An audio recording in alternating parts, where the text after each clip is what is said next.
In the book of Matthew, chapter 16, from verse 17 to 19, you find Jesus making Peter as his substance. And Christ told Peter, on this rock I will build my church. And the gates of hell shall never prevail. And I'm going to give you the keys of the kingdom. When you lose in heaven. And when you bind in heaven. In other words, for the gates of hell not to prevail over the church, there must be a form of discipline. It is indeed the wish of God to have everybody saved to go to heaven. But not everybody will end up in heaven. Because human beings are the most difficult to control. Remove the traffic light on the highway, you will see the animal in the human being.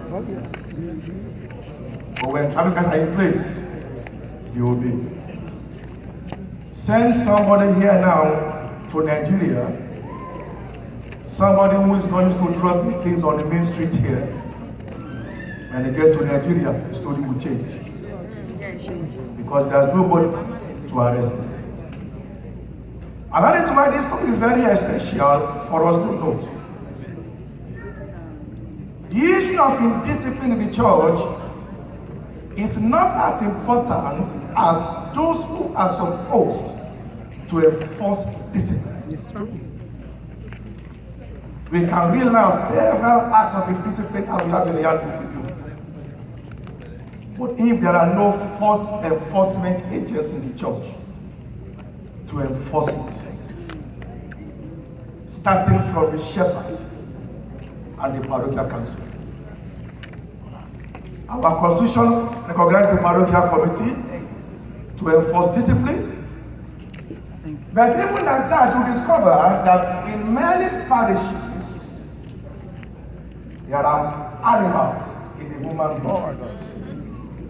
People who are difficult One for to my control. husband too, One for my People husband. who obey their boss in the office. One for my husband.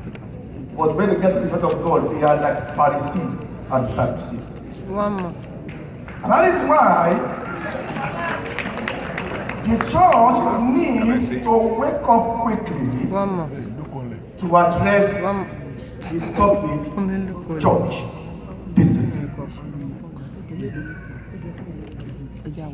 If Baba Rashola is going to make heaven, God will ask him how he has enforced discipline in this country. At least the churches under his domain. If the regional head is going to make heaven as well, God will not ask me of his duty. We will ask him, those under you as churches, how do you enforce discipline over them?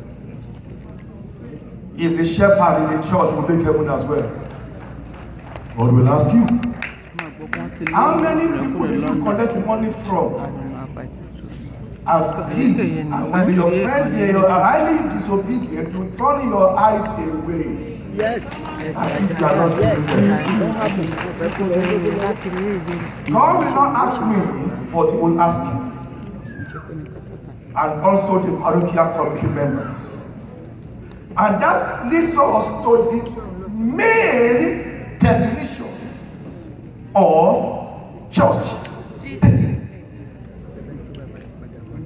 It's a training in which some norms and tenets and normal approved way of life are enforced to make the worshiper abide and conform to the image of Christ, navigating through perfection. And as such, if there's no synergy between the shepherd and the parochial committee, no matter what they say, there will be yam pepper, scatter, ishwata, no. And that leads us to who do you think, as members of parochial committee, you can't just be anybody. Somebody who has no wisdom, who cannot rule himself, who is a drunkard, who embezzles money, a man, when you have in the church, the shepherd who's supposed to be the referee and the parochial chairman are dating the same lady in the same church. Hallelujah. And the secretary of the committee also is a nice man who is blowing this report you have scored. Discipline would not be enforced. And that means the shepherd and the parochial committee members must have some basic attributes. They are all outlined in the book before you. If you pick a madman as parochial chairman, the church will be mad. If a shepherd is also a madman, the church will be mad. If a shepherd is a drunkard, he will be breeding drunkards in his church. Oh yes. If parochial committee members are all into fornication, it becomes the law, and that means the attributes are outlined in the book for you. Then, if discipline will be enforced in the church, I am not going to start with the church members. If the head is bad, the body is bad. In other words, in the book before you, you will see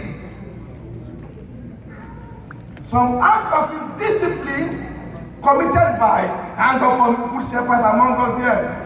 But then you know, in every 12 disciples, there will be a Judas.